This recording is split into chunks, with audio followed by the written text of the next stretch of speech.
swirl again. Great.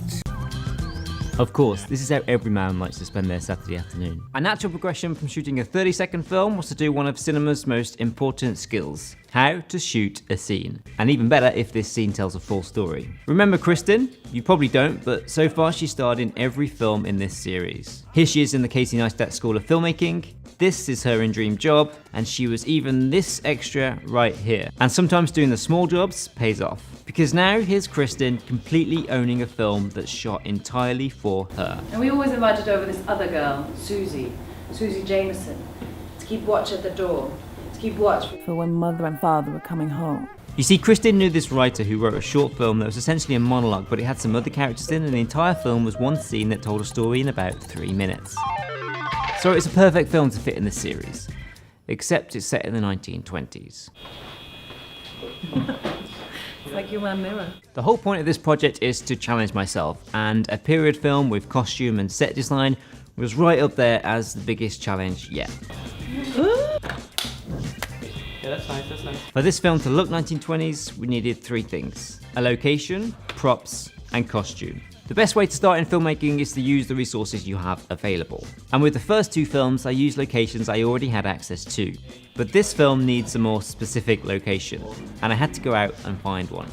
We checked out some local cocktail bars and restaurants that had a 1920s vibe, and eventually found this restaurant in Notting Hill.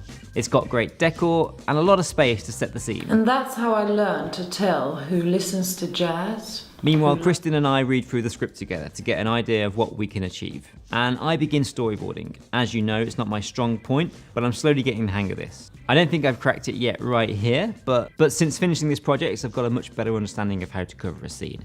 I just don't think you're going to see the benefits of that in any of the films I shot last year. But I hope for the next project, which I'm working on now, I'm going to have storyboarding down to a T.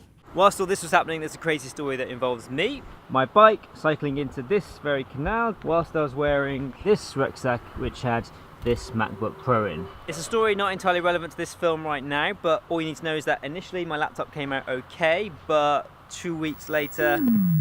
Cue the black screen of death and an emergency call out for help. Hey. On hard drive. The footage is on a hard drive. But the project is on Project file, the latest one is on here, yeah. Always back up everything. Oh, it's new. Always. We're gonna need some specific props. A cigarette, a gramophone, and a gun. I know there's no cigarettes in this film, I'm gonna come back to that. They're easily sourced online. I just need to wait for the delivery. Remember this, I just need to wait for delivery. So the last thing to sort out was the costume. We went to a costume hire shop where Kristen tried on just about every combination of clothes. No, I don't like that. No, I don't like the stripe. It's too 80s. Until we could find something that worked. Getting there. Back at location, I met with Simon, who'd be shooting the film. We discussed the blocking and shot listing, and it was incredibly helpful being at location to do this. Don't forget, I'm still waiting on that gun.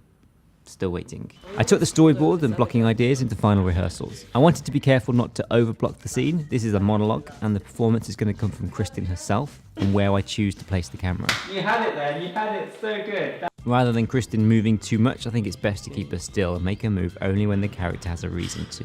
I split the scene into 3 parts, and that determined how the scene would be blocked. There's the initial confrontation, Kristen toying with her prey, and the deciding fate of this young girl.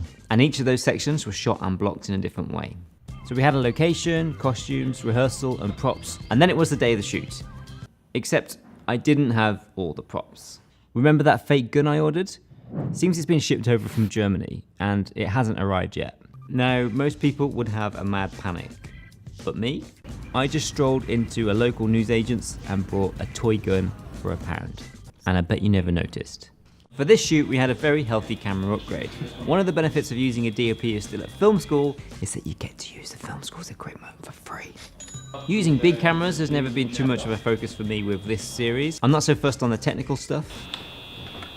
What do you press? I'm more fussed about gaining experience on set. But just look at this camera, it's incredible. And while gear is important to filmmaking, the more you have, the more expensive it can be, and the more people you need to operate it. And people are a very valuable resource in low-budget filmmaking. So here's how the day went. Shot 1, the opener. Always the hardest to get as it takes forever to set the scene, My dolly made a fresh appearance, but I didn't want to overuse it. This was a tricky opening shot, initially with a cigarette. You see, the script had Kristen smoking, but I hadn't considered that there'd be a smoke detector at the location. It seems I haven't learned my lessons from my first shoot. So Davide had to multitask by pushing the dolly with one hand and grabbing the cigarette midway through the take with another, just so he could stump it out and prevent any more smoke filling the room. While we tried to solve the problem, we were filming above a working restaurant and I couldn't risk another fire alarm. So the cigarette became the drink, which is such a shame because instead of this shot, imagine an image of Kristen stumping out a cigarette, which I thought was a great metaphor for what she was about to do. The only silver lining is this did settle a dilemma I have about glamorizing cigarettes in film. Drugs are bad. Shot 2, the mid shot. While Kristen was still in the groove, we shot her profile, When my parents were close to home. but I wasn't happy with the frame, so I decided to reshoot it with shot 3, the second mid shot.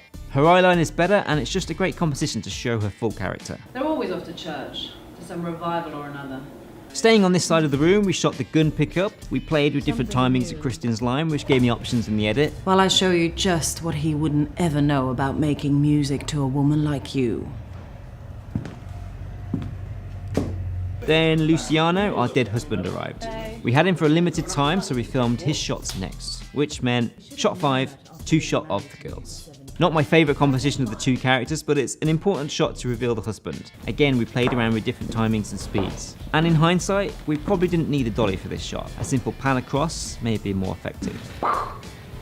Staying in this position, we got the end shot of the film, a slow dolly in on Emma. And then I wanted a shot that put Luciano and Kristen in the same frame together, which I thought was important to the story. So we wrapped Luciano and continued shooting the rest of the scene with Kristen and Emma, starting with shot 8, the second 2 shot of the girls. My preferred composition of the two characters. It's just a better frame to capture their interaction, but what was really necessary was the close-ups. First of Emma, then of her leg. It's an uncomfortable part of the scene, so let's hold on the close-up. Then back to the beginning of the scene. I wanted a shot that could reveal who Kristen was speaking to without showing the dead husband. Then a close-up of the glass, which should have been the cigarette stumped out. And for some reason, we shot the line with the gun pickup again. I think it's because Kristen needs to be putting the vinyl down before picking up the gun, but it seems I didn't choose that shot in the final edit. And just for safety, I got a shot of the phonograph stopping. I thought it might be useful, but it wasn't. It was just wasted gigabytes of data. And that's it. 14 shots in one day. But the hard work didn't stop there. It was time to attempt something that I've never done before and something I've developed a love-hate relationship with. ADR. ADR is essentially muting all the dialogue recorded on set And that's how I learned to tell who listens to jazz, who loves and replacing it with audio you who's a record liar, and afterwards who in a isn't. studio.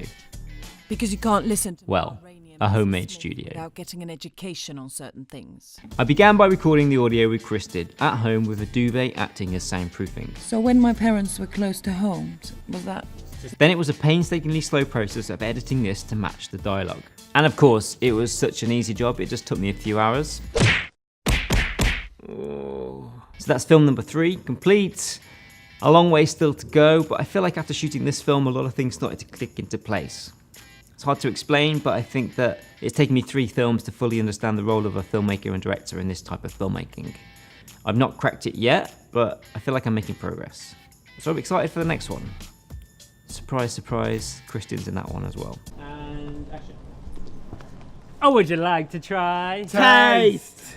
Reset and again, please. Keep rolling.